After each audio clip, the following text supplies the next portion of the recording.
everybody, we're back to finish The Unwilling Umpire. So remember, Pete Unkenholtz confessed to stealing all of Mr. Pocket's baseballs from the baseball game when he went to get his allergy medication. But the kids think that's a little bit weird. And Pete is acting weird. He won't tell them where the baseballs are. He won't talk to the lawyer. They also looked him up online and saw that he stole a delivery van back in Maine. Very strange. We're on chapter 8. Also, they saw another shirt at Pete Unkenholtz's house, and so they think someone else lives with him, but they don't know who it is, because now the shirt is missing, and Pete's in jail, so he's not the one who took it. Chapter 8. I wonder who took it, Dink said. Ruth Rose climbed the steps and knocked on the door. Anyone in there? She called out. The trailer remained silent. Pal sniffed the ground near the chair, then began whimpering. He sat facing the trailer and wagged his tail. Pal smells someone, Josh said. Should we wait around? Dink asked. I can't think of anything else to do, Ruth Rose said, sitting on an aluminum step. The game is canceled, Mr. Pocket's baseballs are missing, and Pete is in jail. Suddenly, the trailer door burst open. A boy appeared with a wild look in his eyes. He resembled Pete Unkenholtz, only a lot younger. His blonde hair was messed up, and he was wearing the flannel shirt. What do you mean Pete's in jail? The kid demanded. Pal let out a low bark. Hush, Pal, Josh said. Ruth Rose was so startled she jumped off the steps. Who are you? She stammered. The boy shook his head. You first. Who are you guys? Dink took a step toward the boy. I'm Dink, and these are my friends, Josh and Ruth Rose, he said. The boy studied the group. I saw you at the game, he said, raking a hand through his hair. I'm Buddy, Pete's brother. Is he really in jail? Why? So there's the other person that the flannel shirt belongs to. Pete has a brother named Buddy. The cops think he stole some valuable baseballs, Josh said. Buddy just stared with his mouth open. The baseball's in that glass case, he said. Pete showed them to me before the game started, but he didn't take them. My brother wouldn't steal a penny. But he confessed, Dink said. Buddy came through the door and flung himself down on the top step. He must be lying for me so the cops won't think I stole the balls. Dink stared at Buddy. He looked around 14 years old. His eyes were red as if he'd been crying. Did you take them? Dink asked. Buddy shook his head. No, he muttered. He swallowed and took a deep breath. But Pete must think I did. Why would he think that? Ruth Rose asked. Because I was teasing him before the game, Buddy said. We were both looking at the balls, and I said something like, I'll bet we could get a lot of money for these. Buddy looked up. It was just a joke. Pete's fun to tease, he said. Anyway, I saw Pete leave the game to go after his medicine. When he didn't come back, I went inside to see if he was okay, but Pete wasn't there. The glass was busted and all the balls were missing.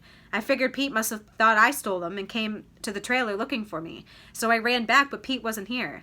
Officer Fallon picked up Pete in his truck, Dink said. That's when your brother said he took the balls. Yeah, to keep me out of trouble, Buddy muttered, just like he did before we left Maine. What happened in Maine? Ruth Rose asked Buddy. Something really silly, Buddy said. He stared into the trees that surrounded the clearing. Pete and I lived together because our folks died in a car crash a few years ago, Buddy said. Ever since then, I keep messing up, and Pete keeps trying to get me out of trouble. Buddy scooted down the steps and reached out to Pal. The dog licked Buddy's hand and rolled over on the ground. Last winter, I was hanging out with my friend Fizzo, Buddy said. Pete didn't like Fizzo, says he's a bad influence on me. Anyway, it was cold and we saw this delivery van in the alley next to Sugar's Bakery. The engine was running, so Fizzo says, let's sit in it to get out of the cold. We sat there for a few minutes, smelling the warm bread. Next thing you know, Fizzo's driving the van. Buddy looked up at Dink, Josh, and Ruth Rose. It was just supposed to be a joke on Mr. Sugar, he said. Fizzo wanted to park the van around the corner for laughs, only the road was icy and the van slid into a snowbank. Fizzo got out to try to shove us free. I slipped behind the wheel to put the van in reverse, and that's when the police came and we got busted. So Pete didn't take the van? Ruth Rose asked. No way, Buddy shouted. I told you my big brother is the most honest guy in the world. Buddy stroked Pal's silky ears. Anyway, Fizzo and I are at the police station scared to death, he continued. I called Pete and told him what happened. 5 minutes later, he came flying into the police station. Buddy shook his head. I still can't believe what happened next. Pete lied, probably for the first time in his life. He told the police officers he was the one who drove the van into the snowbank. Pete said the whole thing was my idea. I took the van, not my little brother or Fizzo. The three kids just stared at Buddy. When they asked Pete to explain why only Fizzo and I were in the van, Pete said he panicked and ran. Buddy went on. They believed him. Then Fizzo's folks came to get us, and Pete sat in jail overnight. Buddy scratched Pal's belly, and the dog let out a big sigh. Don't you see? Pete's lying for me again, Buddy said. I don't know who took those baseballs, but it wasn't me, and it sure wasn't Pete. That's the end of that chapter. So maybe now we have a little bit of a reason why he might be lying. He's trying to protect his brother, even though his brother says he didn't steal him either. Chapter 9. You have to tell Officer Fallon, Ruth Rose said. He has to let your brother out of jail now. Okay, let me lock up the trailer, Buddy said. A few minutes later, the three kids were headed to the police station with Buddy. Pal led the way, shuffling his nose along the ground. Why did you and Pete leave Maine? Josh asked Buddy. The teenager shrugged. After I got in trouble with Fizzo, Pete decided we should move someplace new. We're headed south. What about school? Dink asked. Pete's homeschooling me, Buddy said. He's real smart. Why did you stop in Greenlawn? Asked Ruth Rose. We ran low on cash, so we stopped here for a while so Pete could earn more money, Buddy said as they walked. He got a job painting a house about 10 miles from here. Soon as he's done, we're supposed to head to Florida. Have you guys ever been there? Yes, my grandmother lives in Florida, Ruth Rose said. She told Buddy about the gold mystery they solved the last time they visited her grandmother. Soon they were standing in front of the police station. Don't worry about Officer Fallon, Josh said. He's a real nice guy. The kids climbed the steps. Josh tied Pal to a railing. Stay and behave, Josh told his dog. Pal woofed as the four kids walked into the building. Ruth Rose knocked on Officer Fallon's door. Come in, a voice said, and they trooped inside. The police chief was sitting at his computer. He was staring at the screen and sipping from a mug of tea. Officer Fallon glanced up. Hello again. Who's this? He asked, nodding at Buddy. This is Buddy Unkenholtz, Dink said. He's Pete's brother. Hello, young man, Officer Fallon said. He stood up and reached a long arm across the desk to shake hands. Is my brother okay? Buddy asked. Yes, but he won't talk to me, Officer Fallon said. He pointed to the long sofa. Have a seat, kids. When they were all lined up on the sofa, Officer Fallon smiled at Buddy. You and your big brother look a lot alike, he said. Pete didn't take those baseballs, Buddy said. Oh, he insists he did, Officer Fallon said. How do you know otherwise? Pete must think I took those balls, Buddy said. He's been saying he did it so I won't get in trouble. Officer Fallon tapped a pencil against his teeth and stared at Buddy.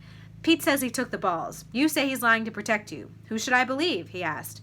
But my brother is honest, Buddy blurted out. He wouldn't steal anything. You can call anyone back home. They call Pete Honest Abe. Officer Fallon nodded. I already made a phone call to the police chief in Maine, he said. He told me about that van, and he said he's pretty sure your brother had nothing to do with it. Thing is, Pete insisted he was the one driving the van that night. Buddy blushed. That was me and Fizzo Martin, he said, looking at his feet. Pete wasn't even there. Officer Fallon stared at the unhappy boy. So Pete lied to the Maine police about the van to protect you, he said, and now you tell me he's lying again. Yes, sir, Buddy said, but neither of us took those baseballs. Why can't you let him out of jail? Officer Fallon shook his head. The baseballs are still missing. I'm sorry, son, but until they're returned and the thief is caught, Pete has to stay where he is. That's the end of the chapter. So it sounds like the kids need to find where those baseballs are and who actually took them, because I'm starting to think it really wasn't Pete. Chapter 10. Buddy gasped. His eyes grew wide and Dink thought he would start crying. Don't worry, Buddy. Pete will be fine till we get to the bottom of this, Officer Fallon said. He looked at the troubled teenager. But what are we going to do with you? What do you mean? Buddy asked. How old are you, son? Officer Fallon said. 14, Buddy said, but I'll be 15 in 3 more months. 14, Officer Fallon repeated. So I can't let you stay in that trailer alone. Buddy glanced up with a sly look in his eyes. Why don't you put me in jail with Pete? Officer Fallon laughed. No, that won't do. He can stay with us, Dink said. My folks won't mind. We have a spare room. Officer Fallon turned his gaze on Dink. Are you sure? I can call my mom and ask her, Dink said. Sound all right with you? Officer Fallon asked Buddy. Sure, I guess, the boy said. He looked at Dink. Thanks, man. Officer Fallon handed the phone to Dink. 2 minutes later, it was settled, and Dink hung up. Mom says Buddy can stay as long as he needs to, he said. She's getting 2 huge pizzas for tonight. Cool, Josh cried. Then he looked at Dink. I'm invited, right? Dink nodded. Ruth Rose, too. We'll have a party. Okay, why don't I drive you 4 to Dink's right now, Officer Fallon asked. Can I get my toothbrush and stuff? Buddy asked. Officer Fallon stood up. Fine, we'll go stop at the trailer first. Shall we go? Dink, Josh, Ruth Rose, Buddy, and Pal all climbed into Officer Fallon's cruiser. Buddy rode up front, and Pal lay sprawled across Josh's lap in the back. It took only a minute to reach the quiet campsite. Officer Fallon parked near the picnic table. Buddy, I need to search the trailer before you go inside, Officer Fallon said. Search for what? Buddy asked. As far as I can see, both you and your brother had a chance to take the baseballs, Officer Fallon said kindly. I want to believe you, but there are too many unanswered questions about those baseballs. If they're not in your trailer, that's one question answered. Buddy dug in his pocket, then handed over the key to the trailer. But you won't find him, he muttered.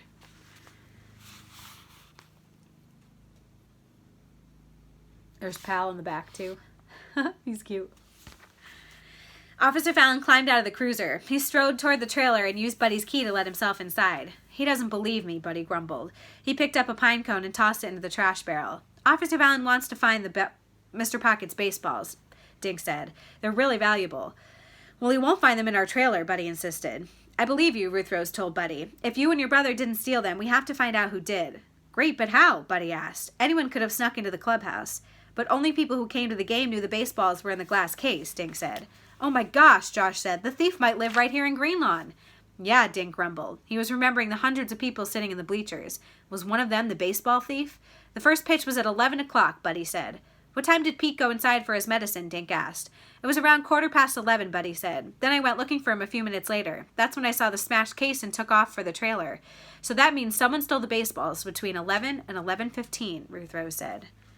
So now they have it narrowed down to only a 15-minute window. Someone must have taken the balls. Chapter 11. Just then, Officer Fallon walked out of the trailer. Thank you, he said, handing the key back to Buddy. I'm happy to say that you were right and I was wrong. Can I get my stuff now? Buddy asked. Sure, then I'll drop you off at Dink's house. Buddy climbed the aluminum steps and disappeared inside the trailer. Well, what do you think? Officer Fallon asked the kids.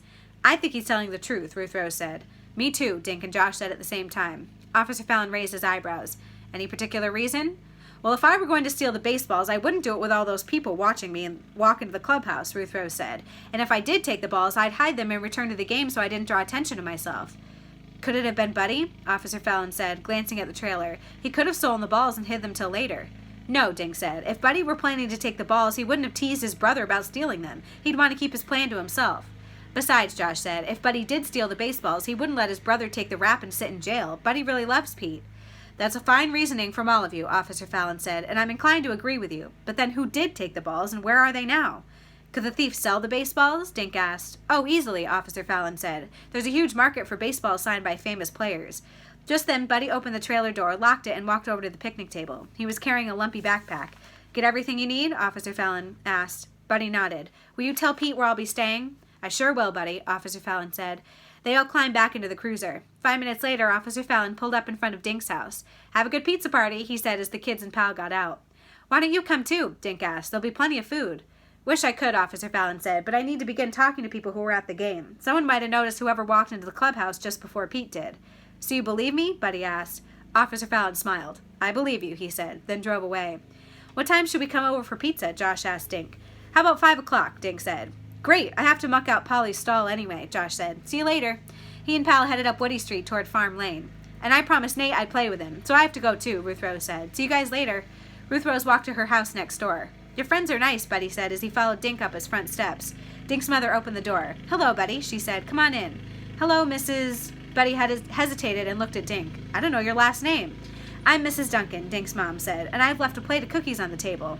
Dink took Buddy upstairs and showed him the guest bedroom. You can leave your pack here, Dink said. Buddy knelt down and looked into Loretta's cage. The guinea pig squeaked and stood on her hind legs.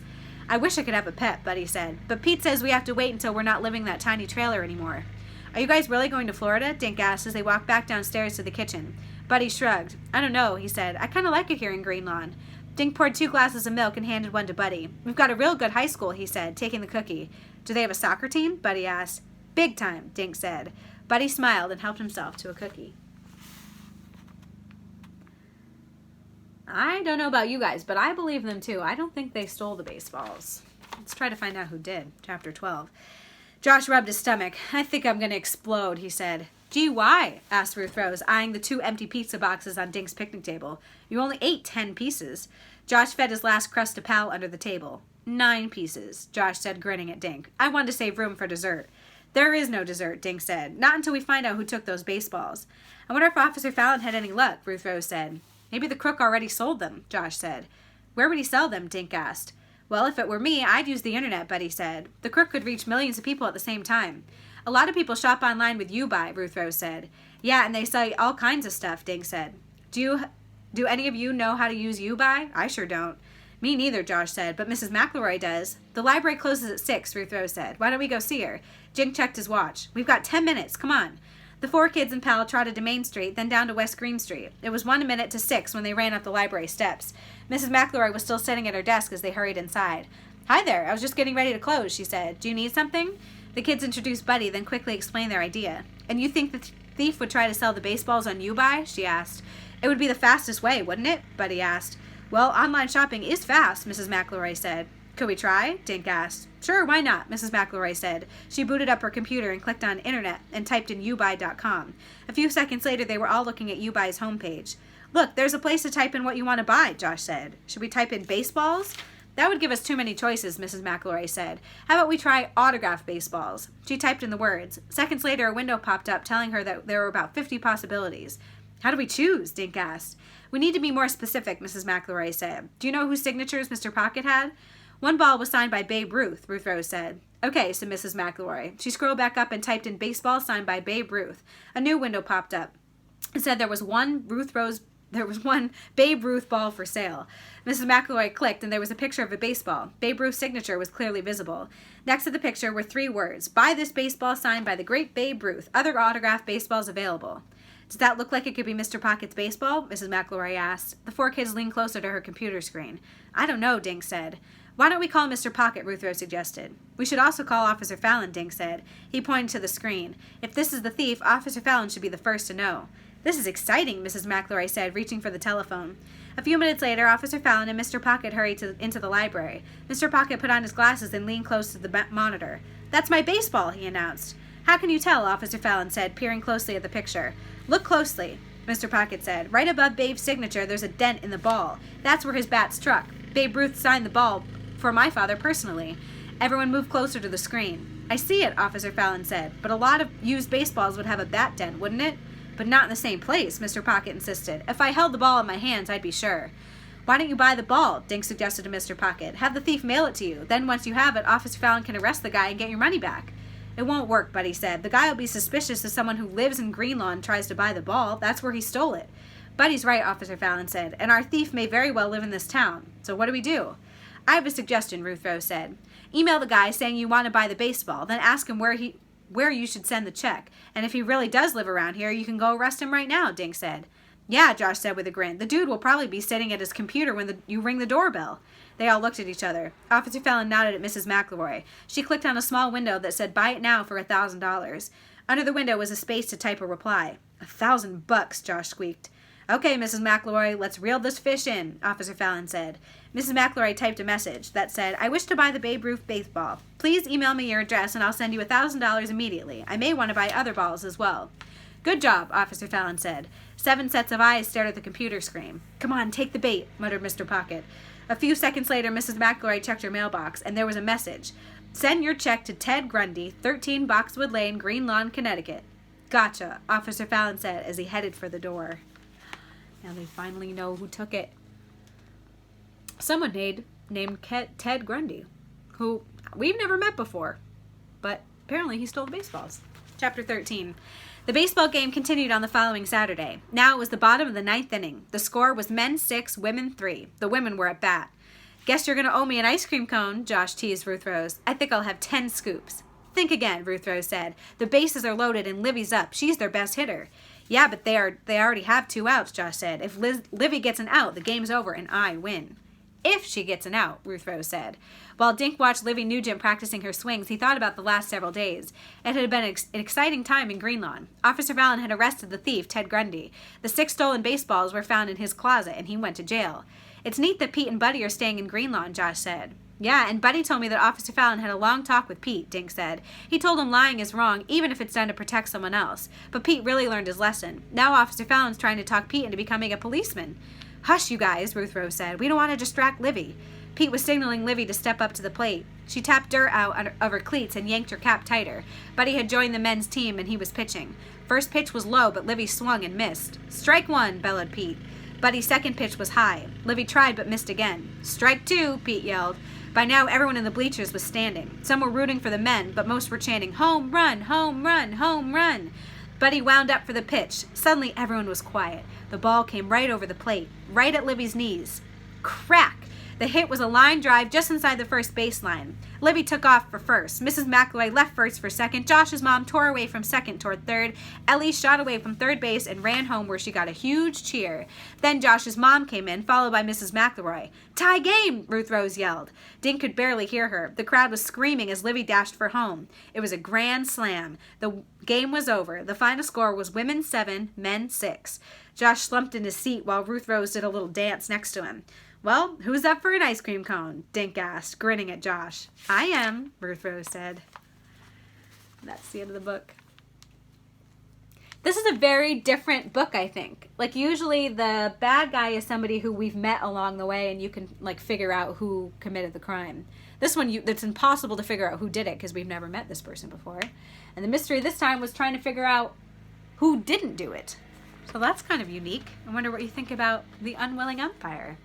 Next up is The Vampire's Vacation. That's a good one. I'll see you then. Bye.